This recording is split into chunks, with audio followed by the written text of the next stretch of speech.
Well, thank you everyone for coming to the press conference of Jacob Fernley. I'll start with the first question and then we'll go to in the room. Jacob, congratulations on progressing through to the second round. How much of that was mental performance to get over the home crowd favourite in Nick Kyrgios? Yeah, I mean, I think a lot of it was mental, especially in that third set. You could kind of see the tide turning a little bit. So yeah, I had to really fight to stay composed and not let my emotions get the better of me and not let the crowd kind of get to my head. So yeah, I think that was very mental. But other than that, it was, I think, first two sets were okay. Actually, I didn't really notice too much of the crowd.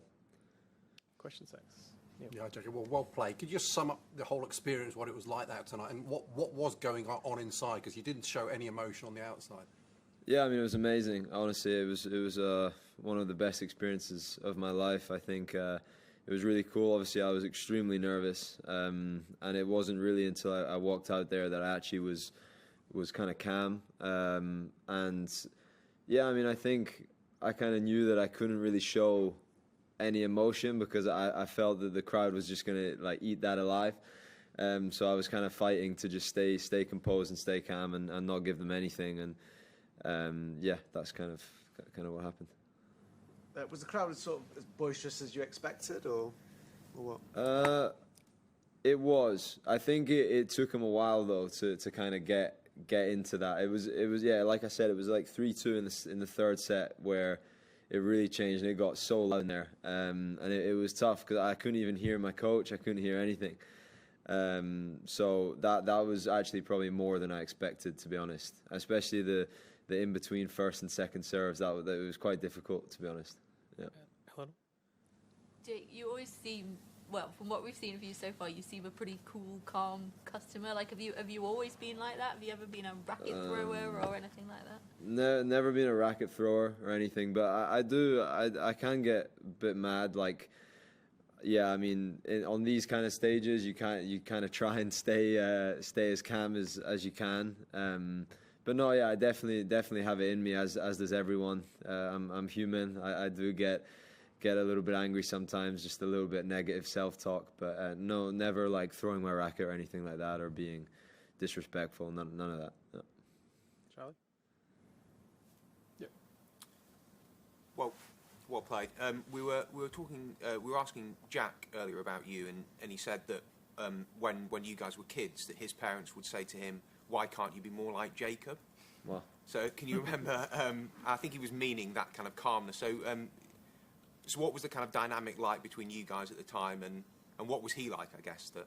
Well, that's really cool. Yeah, I wasn't really aware that was a thing, but no, yeah. I mean, we had a very good relationship growing up. We would travel around the world playing some junior events, and obviously we kind of went our separate paths. You know, he was obviously doing amazing.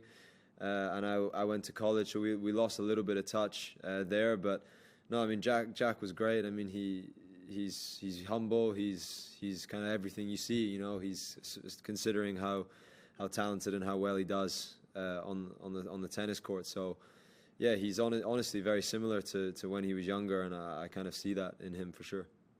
Off the back. Jacob, we just heard from Nick Kyrgios. He said it's probably going to be his last game at Melbourne Park. What do you think about that? And what was it like, playing against him tonight and maybe his last match? Yeah, I mean, it was cool. I mean, I could tell that there was some stuff going on with him. Obviously, he wasn't serving as he usually does. But no, I mean, it was really cool to share the court with him. I think it was, if that is his last match, I was glad that I was able to play him before he went out. I mean, I spent a lot of time watching him as I was kind of in college and even before college. So he's obviously a massive name and someone that on the court I have 100% looked up to. So yeah, it was really cool experience for me, 100%. Simon? Hi, Jacob. I was just wondering if you'd had a chance to see Andy or pick his brain about the match beforehand, or seen him afterwards. Yeah, absolutely nothing. Yeah, I haven't seen him at all really. Obviously I think he's very busy because Novak was playing at the same time, so obviously he has his priorities 100%. So I haven't really had a chance to speak to him or anything. James? Jacob, you've had a lot of pretty cool experiences over the last 12 months. I mean, you're going to have a lot more as well. I wondered if you'd met John McEnroe before, and maybe you hadn't, I'm not sure, but was it a kind of surreal moment to be standing on a court getting interviewed by John McEnroe, and he said a lot of nice things about you as well? What was that like? Yeah, no, that was really cool. I was, when I saw him walking on, I was like, this is so cool. Yeah, because obviously, I guess, was he commentating my match?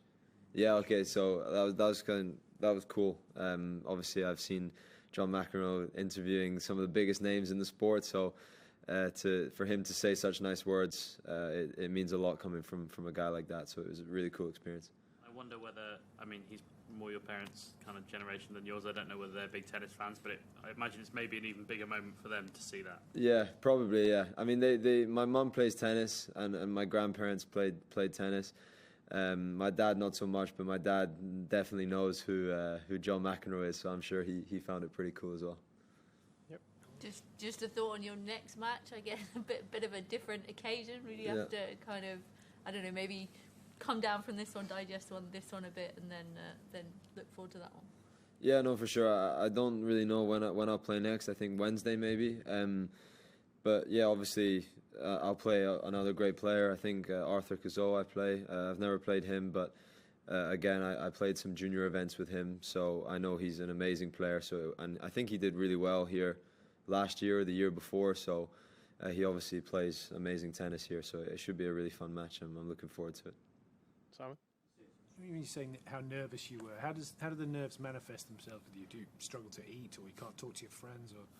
Yeah, it's a little bit. It's a weird one.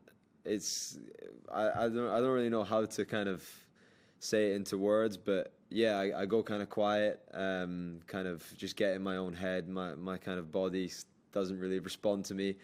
It's only kind of until I actually start hitting tennis balls, and then I realize everything's all right. But when I'm kind of during the day, I'm usually okay. But then at night, when I'm like just the anticipation, and in the morning, I'm usually pretty on edge. But actually, when I come to the site, I'm usually a bit better. Yeah. I mean, Nick said you outserved him, and I think actually at one point he was standing on court shouting at his box that you were outserving him. Yeah. I mean, I think there were people in the crowd who were quite surprised. I mean, has that always been a huge part of your game? You don't look like the kind of 6'10" serve bot, but it was pretty serve botty out there. Yeah, no, I had a good serving day. It went away a little bit in the third, obviously, but yeah, I've worked on my serve a lot. While I was at TCU, I changed my serve big time, and then even over the off season, I made some slight adjustments to it. So it's a shot that I'm constantly trying to improve and get better. But yeah, today it went really well. Jacob, John McEnroe asked you about your accent in the post-match. It seems to be coming back here, talking to all these Brits. Just take us through the progression.